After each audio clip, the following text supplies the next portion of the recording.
नमस्कार दोस्तों, आप सभी का मेरे चैनल टेक पेरिटियम में स्वागत है। आज हम बात करने वाले हैं उन बच्चों के बारे में जो ITI में पढ़ते हैं, इलेक्ट्रीशियन और वायरमैन ट्रेड में। उन सभी बच्चों के लिए आज से मैं अपनी नई सीरीज़ लेके आने वाली हूँ, जिसमें हम सारे के सारे चैप्टर्स जो थियरी में आते हैं वो सब मैं कवर करूँगी। तो आज हम फर्स्ट चैप्टर से स्टार्ट करेंगे। उसका नाम है danger and safety of electricity. मतलब वायरमैन और इलेक्ट्रिशियन में जो बच्चे पढ़ते हैं उनको पता ही है कि इलेक्ट्रिसिटी हमारे घर में बहुत सारे के सारे इक्विपमेंट हम इलेक्ट्रिसिटी से चलते हैं, लेकिन उसमें हमें कौन कौन सी सेफ्टी रखनी चाहिए। मतलब कि हमें पता ही है कि इलेक्ट्रिसिटी कितनी डेंजरस है, तो आज हम कितनी जोखमी है, तो आज हम उसी के बारे में बात करेंगे। तो चलिए हम स्टार्ट करते हैं। तो चैप्टर नंबर 1 फर्स्ट हम देखेंगे कि हमें इलेक्ट्रिकल शॉक कैसे लगता है। आप सभी जानते हैं कि हमारे घर में जो भी जितने भी उपकरण हैं, जैसे कि टीवी हो, फ्रीज हो, फैन हो या ट्यूबलाइट हो, सारे के सारे इलेक्ट्रिसिटी से चलते हैं। लेकिन कभी कभी क्या होता है कि हमें शॉक लगता है। तो वो शॉक कैसे लगता है? इलेक्ट्रिकल में एक रूल है कि हमें शॉक तभी लगेगा कि जब हमारी सर्किट कंप्लीट होगी, मतलब कि सर्किट जब क्लोज होगी तभी हमें शॉक लगेगा। तो सर्किट क्लोज कैसे होगी, तो मैं आपको दिखाती हूँ कि जैसे कि ये मेरी एक सर्किट है, यहाँ पे मैंने लोड लगा दिया है, ठीक है, और यहाँ पे मैं सप्लाई दे रही हूँ, जहाँ से हमारे जीबी से आता है ना वो सप्लाई। लेकिन अब भी ये सर्किट क्लोज नहीं है, मतलब ये ओपन सर्किट है, ये वाला बोल रहे हैं ना ओपन है ये वाला। तो इसी वजह से हमें शॉक नहीं लगेगा। और लेकिन हमें शॉक कब लगता है, तो ये सर्किट जब हमारी बंद होगी, तो ये हमारा क्या हुआ, पूरा का पूरा क्लोज सर्किट हुआ। तो इसी की वजह से हमें शॉक लगता है। तो यहाँ पे दिखाया गया है, देखो ये वाला एक लाइव वायर है, और लाइव वायर को जब मैन टच करता है कोई भी पर्सन, और वो कहाँ पे खड़ा हुआ होता है, तो अर्थ पर। यहाँ पे दिखाया गया है कि ग्राउंड मेटल है, मेटल पे खड़ा हुआ है, और मेटल कहाँ पे रखी हुई है, तो अर्थ पर रखी हुई है। तो उसी की वजह से उसको क्या लगता है, शॉक लगता है। तो वो सर्किट क्लोज होती है। और शॉक कब लगता है, तो शॉक कब लगता है, तो जब कभी भी कोई भी वायर या कोई भी इंस्ट्रूमेंट ओपन होगा तभी हमें शॉक लगता है। जैसे कि हम देखते हैं, तो जब कभी भी हम इस्त्री करते हैं, तो इस्त्री में क्या होता है कि हमें थोड़ा सा शॉक लगता है। तो वो शॉक कब लगता है, क्योंकि हमारे जो अर्थिंग होता है प्रॉपर नहीं होता है, उसी की वजह से, और कोई वायर ओपन हो गया होगा, तो इसी की वजह से हमें शॉक लगता है। तो यहाँ पे क्या दिखाया गया, यहाँ पे इलेक्ट्रिकल शॉक की एक डेफिनेशन दी गई है कि electrical shock occur when a person comes into contact with electrical energy. मतलब इलेक्ट्रिकल एनर्जी के कांटेक्ट में जब कभी भी कोई पर्सन आता है और वो अर्थ पे खड़ा हुआ होता है, हम कैजुअली अर्थ पे ही खड़े हुए होते हैं, लेकिन हमें रबर शूज़ नहीं पहने हुए होते हैं, तो उसी की वजह से हमें शॉक लगता है। अगर हमने सेफ्टी में रबर शूज़ पहने होंगे तो हमें शॉक नहीं लगता है। ओके, चलिए नेक्स्ट देखते हैं कि कौन कौन से फैक्टर्स हैं कि जो इलेक्ट्रिकल शॉक में काम करते हैं। मतलब हमें इलेक्ट्रिकल शॉक तो लगता है, लेकिन कौन कौन से परिबल हैं जो उसमें काम करते हैं। तो सबसे पहले कि amount of electrical current flowing through the body, मतलब कि कितना अमाउंट ऑफ करंट पास होगा जिससे हमें शॉक लगेगा। दूसरा है अमाउंट ऑफ वोल्टेज। तीसरा है duration of current flow through the body, कितने टाइम में करंट फ्लो होगा। चौथा है टाइप ऑफ करंट, कौन सा करंट फ्लो होगा जिससे हमें ज़्यादा करंट लगेगा। पांचवा है सराउंडिंग एटमॉस्फेयर, मतलब हमारे आजू बाजू कौन सा एटमॉस्फेयर है, मतलब कौन सी सीज़न चल रही है, वो भी बहुत सा इफेक्ट करता है हमें शॉक लगने में। तो मैं ये सब टॉपिक आपको डिटेल में पढ़ाती हूँ। तो सबसे पहला है amount of electrical current flowing through the body, मतलब हमारी बॉडी में कितना एम्पियर का करंट पास होगा कि जिससे हमारी बॉडी को डैमेज होगा। कैजुअली क्या होता है कि मैन की जो बॉडी होती है उसका रेजिस्टेंस कितना होता है, तो 50 किलो ओम से 500 किलो ओम जो होता है, इतना रेजिस्टेंस होता है कैजुअल पर्सन की बॉडी का। मतलब कब, वो ड्राई पर्सन हो तब, हमें भीगे नहीं होने चाहिए। वह अगर हम भीगा हुआ होगे तो कितना हमारा बॉडी का रेजिस्टेंस होता है, 1000 ओम। 1 किलो ओम मतलब कितना होता है, 1 किलो ओम मतलब 1000 ओम। ओम क्या है, रेजिस्टेंस का सिंबल है, वो सभी को पता है। मैं आगे आपको दिखाऊंगी कि रेजिस्टेंस के कौन कौन से सिंबल हैं, हमारे आगे चैप्टर में ये सब आ जाएगा, तो आप उसको कोई भी दिक्कत नहीं है समझने में। ओके, तो हमारा बॉडी का रेजिस्टेंस कितना होता है, 50 किलो ओम से 500 किलो ओम तक का रेजिस्टेंस होता है हमारी बॉडी का। ओके, ये याद रखना है क्योंकि ये एग्ज़ाम में पूछा जाता है। तो जब कभी भी हम भीग जाते हैं तो ये हमारा बॉडी का रेजिस्टेंस घट के कितने आ जाता है, 1 किलो ओम पे आ जाता है। तो उसी की वजह से हमें शॉक लगने के चांसेस ज़्यादा हो जाते हैं। तो यहाँ पे दिखाया गया है कि कितनी अमाउंट करंट, मतलब कितना मिली एम्पियर करंट हमारी बॉडी में से पास होगा कि जिसकी वजह से हमें करंट लगेगा। तो जब जब ये जो ग्रीन, येलो और रेड दिखाया गया है वो दिखा रहा है कि कितना डेंजरस होगा। मतलब जब कभी भी हमारा 1 milli ampere to 10 milli ampere होगा तो हमें बहुत ज़्यादा दिक्कत होने वाली नहीं है हमारी बॉडी में, क्योंकि उतने में बहुत ज़्यादा शॉक नहीं लगता इतना एम्पियर करंट पास हो रहा हो। तो देखो 1 एम्पियर में क्या, 1 मिली एम्पियर में कितना होता है, हमें सेंसेशन ही होता है, मतलब हमें पता चलता है कि हमने शॉक लगा है। उसके क्या होता है, उसके बाद 2 मिली एम्पियर होगा तो माइल्ड शॉक लगेगा। उसके बाद 5 मिली एम्पियर होगा तो GFCI, मतलब हमारी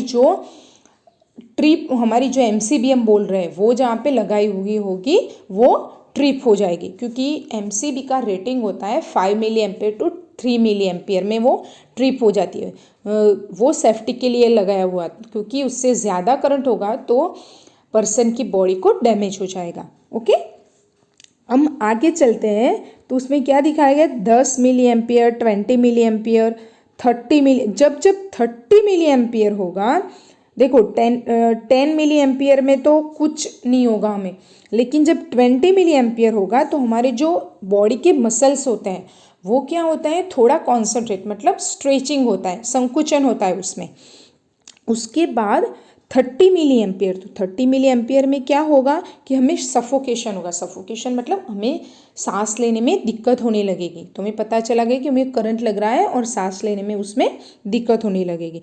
और जब जब आगे आगे बढ़ेंगे, मतलब जितना एम्पियर बढ़ता जाएगा तो उससे ज़्यादा हमें बॉडी में डैमेज होगा। मतलब 100 मिली एम्पियर में हमें ऐसा हो सकता है कि हमारा जो हार्ट है, हमारा दिल है, वो काम करना बंद कर दे और हमारी डेथ हो जाए। ओके, तो ये सारा चार्ट दिखा रहा है कि हमें कितने मिली एम्पियर करंट पास होगा हमारी बॉडी में, कि जिसकी वजह से 1 मिली एम्पियर मतलब 10⁻³ 1 के नीचे 1000 लगाए तो वो 1 मिली एम्पियर होता है। ये याद रखना बच्चों, इतना मतलब 1 एम्पियर का 1000 पार्ट हमें हमारी बॉडी में पास होगा तो हमें कितना, मतलब हमारी बॉडी को कितना डैमेज करेगा, ये सब दिखा रहा है यहाँ पे। ओके, चलो नेक्स्ट देखते हैं। सेकंड क्या था, तो अमाउंट ऑफ वोल्टेज, मतलब कितनी अमाउंट वोल्टेज हमारी बॉडी में पास होगा कि जिसकी वजह से हमें डैमेज होगा। हमें आगे हमने देखा कि अमाउंट ऑफ करंट, मतलब कितना करंट, उसी वजह से हमारा बॉडी को डैमेज होता है। ऐसे ही हमें अमाउंट ऑफ वोल्टेज भी ध्यान रखना है कि कितना वोल्टेज है, क्योंकि हमारे घर में क्या आता है, 230 वोल्ट आता है, वो तो सभी को पता ही होगा कि 230 वोल्ट हमारे घर में आता है। लेकिन जो बाहर ट्रांसमिशन लाइंस होती है, हम बाहर निकलते हैं तो बड़े बड़े टावर लगाए होते हैं और ऊपर बहुत सारे बेयर कंडक्टर जाए होते हैं, तो वो सारे होते हैं वो ज़्यादा वोल्टेज वाले होते हैं। तो वहाँ पर डेंजर का बोर्ड लगाया हुआ होता है कि यहाँ पे मत चिपको भैया, दूर ही रहो। और वो सारा एटमॉस्फेरिक बहुत इफेक्ट करता है। जब कभी भी मानसून सीज़न हो ना, बरसाती सीज़न, उसमें तो उस सबसे दूर ही रहो। ओके, तो अमाउंट ऑफ वोल्टेज, तो वोल्टेज में क्या होता है, जितने लो वोल्टेज होगे उतना हमें कम इफेक्ट करेगा। जैसे कि वॉलिएंट मस्क्यूलर कॉन्सेंट्रेशन, मतलब कि वायोलेंट मस्क्यूलर कॉन्सेंट्रेशन, मतलब हमारा जो मसल्स होता है वो थोड़ा संकोचन होगा। उसके बाद हो क्या होता है, मे लॉस बैलेंस और फॉल। अगर हमारा वोल्टेज कम है, हमें जो लग रहा है, तो उसकी वजह से क्या होगा कि शायद हम अपना बैलेंस खो भी दें, मतलब हमें चक्कर आ जाए और हम नीचे गिर जाए। और ऐसे भी हो सकता है कि हम दूर फेंक जाए। देखो, कभी आप देखते हो कि हमें कोई शॉक लगता है तो वो हमें पीछे धकेलता है, तो वो क्या होता है, मतलब लो वोल्टेज होता है, उसकी वजह से हम पीछे हो जाते हैं, वरना तो हम वहाँ पे चिपक ही जाएंगे। ओके, अगर हमारा हाई वोल्टेज होगा तो उसके क्या होता है, बहुत सारे इफेक्ट होते हैं, जैसे कि बॉडी पूरा हमारा जल जाएगा। और ऐसा भी हो सकता है कि हमारे जो इंटरनल ऑर्गन्स हैं, हमें बाहर से नहीं पता चलेगा कि हमें क्या हुआ है, लेकिन हमारे जो अंदर के ऑर्गन्स हैं उन सब में बहुत सारा डैमेज होगा। जैसे कि हार्ट हमारा पूरा जल जाएगा और बंद हो जाएगा। ओके, और इंटरनल बॉडी वेसल्स में क्लॉट। बॉडी वेसल्स मतलब हमारी जितनी नलियाँ हैं ना, वेसल्स है जिससे लोई पास होता है, मतलब हमारा ब्लड पास होता है, वो सारी की सारी जम जाएगी, उसमें क्लॉट हो जाएगा। उसकी वजह से हमारी डेथ हो सकती है हाई वोल्टेज में। ओके, चलिए नेक्स्ट देखते हैं, duration of current flowing through the body. ये बहुत ही इंपॉर्टेंट है कि कितने टाइम तक हमारी बॉडी में करंट पास होता है। अगर बॉडी में करंट शॉर्ट ड्यूरेशन में पास होगा तो हमें बहुत सारा इफेक्ट नहीं होगा। मतलब जैसे मैं अपना ही एग्जांपल दूँ कि मुझे कहीं पे भी करंट लगा और किसी ने मुझे देख लिया कि मुझे करंट लग रहा है और वो लकड़ी को लेके आए और मुझ पर मारेगा तो मैं निकल जाऊंगी, तो वो क्या हुआ कि शॉर्ट टाइम हुआ, उसकी वजह से मुझे इतना ज़्यादा डैमेज नहीं हुआ मेरी बॉडी को, क्योंकि मैं छूट गई ना इसलिए।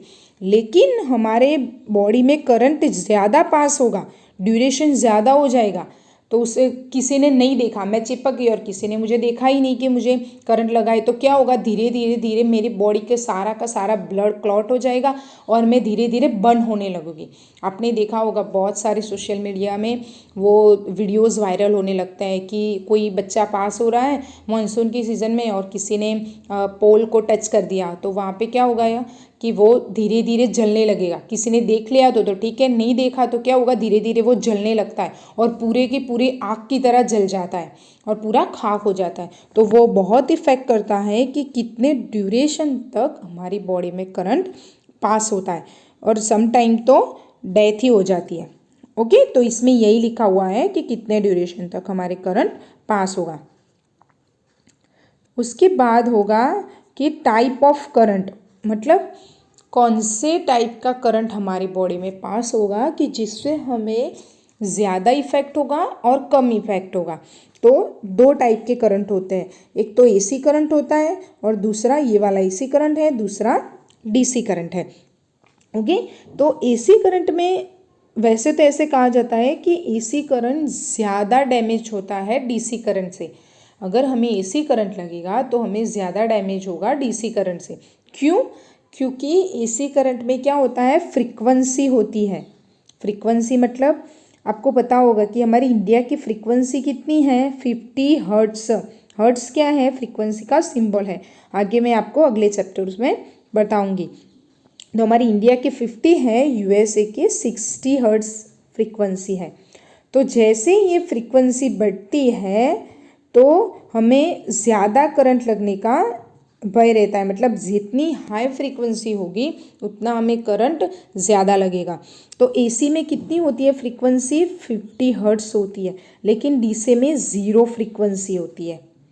फ्रीक्वेंसी मतलब क्या, ये जो दिखा रहा है ना ऐसे ऐसे, ये फ्रीक्वेंसी दिखा रहा है कि 50 हर्ट्स मतलब एक सेकेंड में 50 बार ये प्लस होगा माइनस होगा, प्लस होगा माइनस होगा, तो उसको क्या बोलते हैं 50 हर्ट्स। एक सेकेंड में 50 बार, 50 बार। हमारी जितनी भी लाइंस होती है, जितने हमारे घर में वायर होते हैं, उन सभी में जो करंट पास होता है, उस करंट में उस एक सेकेंड के अंदर वो करंट 50 बार पॉजिटिव होता है और 50 बार नेगेटिव होता है। तो उसी की वजह से हमारे इंडिया में क्या होता है 50 हर्ट्ज फ्रीक्वेंसी है।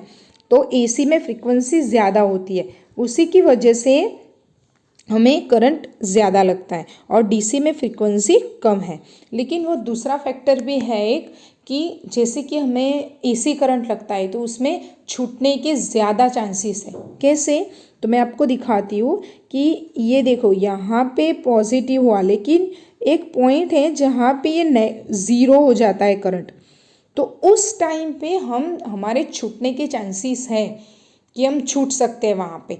इतने ज़ीरो होते हैं जितने टाइम, क्योंकि वो एक सेकेंड में 50 बार ज़ीरो होगा ना, तो 50 बार ज़ीरो होगा, तो उस टाइम पे हमारा चांसेस है कि हम छूट सकते हैं। लेकिन डीसी में क्या होता है, वो देखो यहाँ पे कोई ज़ीरो होता ही नहीं है, ये फ्रीक्वेंसी स्टार जा ही रहा है, करंट स्ट्रेट ही जा रहा है।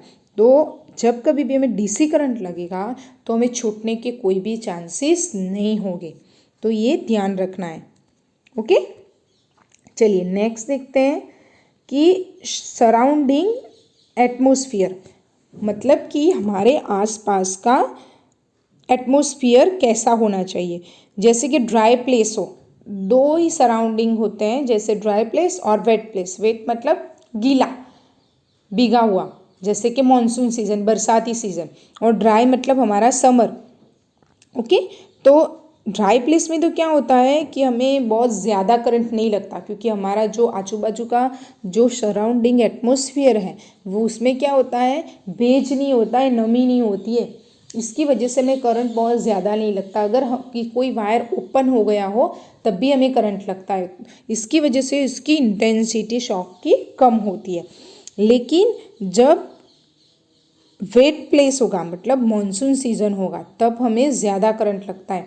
आप देखते होंगे कि जब कभी भी कोई बिजली गिरती है तो कब गिरती है, तो मॉनसून सीज़न में ही होता है वो, उसी की वजह से। और वो गवर्नमेंट भी देखना कि जब मानसून सीज़न आए ना, तो टीवी में वो एडवर्टाइज़ देता है कि भाई खंभे से दूर रहो, उसके 5 फुट दूर रह के ही चलो, उसके नज़दीक मत जाओ। तो वो सब क्यों बोलते हैं, क्योंकि मानसून सीज़न है, तो उसका जो खंभा होगा, तो खंभे के आसपास में क्या होगा वेट होगा, मतलब जो नमी होगी उसके एटमॉस्फेयर में नमी होगी। तो नमी की वजह से क्या हो गया, हमें करंट ज़्यादा लगने की चांसेस है, क्योंकि वो कंडक्टर बन जाता है, जो एटमॉस्फेयर है ना वो कंडक्टर बन जाता है, वाहक बन जाता है, उसकी वजह से हमें करंट ज़्यादा लगता है। और भीगने की वजह से क्या होगा, हमारा भी रेजिस्टेंस कम हो जाता है। मैंने पहले आपको बताया कि जब हम भीग जाते हैं तो कितना रेजिस्टेंस हो जाता है 1 किलो ओम। 1 किलो मतलब 1000 ओम। इसी की वजह से जितना कम हमारा रेजिस्टेंस होगा, उतना हम चांसेस ज़्यादा होंगे हमें शॉक लगने के। तो ये बच्चों याद रखना, ठीक है। अब हमने आगे देखा कि कौन कौन से फैक्टर हैं कि जिसकी वजह से हमें करंट ज़्यादा लगता है। जैसे कि अमाउंट ऑफ करंट, कितना करंट पास होता है, amount of voltage, duration of current मतलब कितना टाइम हमारे करंट हमारी बॉडी में पास होता है, कौन कौन से वोल्टेज एसी हो या डीसी, और फिफ्थ हमने देखा कि सराउंडिंग एटमॉस्फेयर में, आसपास में कैसा एटमॉस्फेयर होता है। वो सभी फैक्टर यहाँ पे काम करते हैं करंट में। तो अगर हमें शॉक ना लगे, उसकी वजह से हमें कौन से प्रिकॉशंस लेने चाहिए। तो सबसे पहले तो क्या होना चाहिए कि हमारी सारे के सारे जितने भी इक्विपमेंट घर पे हैं वो सारे अर्थिंग होने चाहिए। जैसे कि हमारा 5 पिन सॉकेट है घर पे, तो सॉकेट ऑलवेज अर्थिंग होना ही चाहिए, अर्थ लगाना ही चाहिए, जिसकी वजह से हमें कभी भी शॉक नहीं लगेगा। दूसरा है कि करेक्ट साइज़ का केबल यूज़ करो, क्योंकि जितनी ज़्यादा साइज़ होगी उसकी वजह से क्या होगा कि हमारी जो प्रोटेक्टिव डिवाइस है, जैसे एमसीबी, आईसीटीपी, वो सब ट्रिप नहीं हो गई, उसी की वजह से हमें करंट लग सकता है। थर्ड होता है कि कनेक्शन हमें ऑलवेज टाइट, क्लीन और ड्राई रखने चाहिए। मतलब जितने भी हम कनेक्शन करें, जब कभी भी शॉक लगता है तो कभी कभी लूज कनेक्शन की वजह से भी लगता है। आप देखते होंगे कि जब कभी भी हमने वो इस्त्री होती है ना आयन, उसकी क्या करते हैं हम प्लग लगाते हैं, लेकिन वो टॉप में हम वायर जो हो जाते हैं वो लूज़ लगा देते हैं, तो लूज़ की वजह से क्या होता है वो निकल जाता है और निकल के हमें टच हो जाता है, तो उसकी वजह से हमें शॉक लगता है। तो कनेक्शन ऑलवेज टाइट करनी चाहिए, प्लेन क्लीन रखना चाहिए। जहाँ पे भी हम काम कर रहे हो वो ऑलवेज क्लीन होना चाहिए, उसकी वजह से हमें शॉक कम लग सकता है। कीप ड्राई, ड्राई मतलब वेट मत रखो, ड्राई रखो, जिसकी वजह से, क्योंकि ड्राई हो जाने की वजह से उसका रेजिस्टेंस बढ़ जाएगा और हमें करंट ज़्यादा, शॉक ज़्यादा नहीं लगेगा। गुड कंडीशन में रखो केबल और कनेक्टर्स, क्योंकि केबल और कनेक्टर का अगर हमें कंडीशन अच्छी नहीं हो गई तो उसका इंसुलेशन क्या हो जाएगा, कम हो जाएगा। इंसुलेशन कम हो जाने की वजह से क्या होगा, वो इंसुलेशन ब्रेक हो जाएगा और अवाहक जो उसका ऊपर का लेयर होता है वो अवाहक होता है, तो वो अगर हम टूट जाएगा तो क्या होगा, हमें शॉक लगने चांसेस ज़्यादा है। और कभी भी ओपन सर्किट नहीं होनी चाहिए, उसकी वजह से हमें शॉक ज़्यादा लगता है। तो ये सारा का सारा हमें ध्यान रखना है। तो आई होप कि बच्चों आपको समझ में आ गया होगा। आगे मैं आपको आगे चैप्टर में आपको दिखाऊंगी कि कौन कौन से इंडस्ट्रियल सेफ्टी रूल्स है, कौन से सेफ्टी साइंस है और हमें कौन से फर्स्ट एड किट यूज़ करने चाहिए कि जब कभी भी किसी को करंट लगे तो हमें सबसे पहले क्या करना चाहिए। तो हम नेक्स्ट चैप्टर में वही देखेंगे। ओके, तो अगर आपको ये मेरा वीडियो पसंद आया हो तो लाइक और शेयर करना बिल्कुल भी मत भूलना और मेरी चैनल को सब्सक्राइब कर देना, तो उसकी वजह से आपको आगे जितने भी वीडियो आएंगे वो आपको दिखाएगा और बेल आइकन ज़रूर दबा देना। Thank you.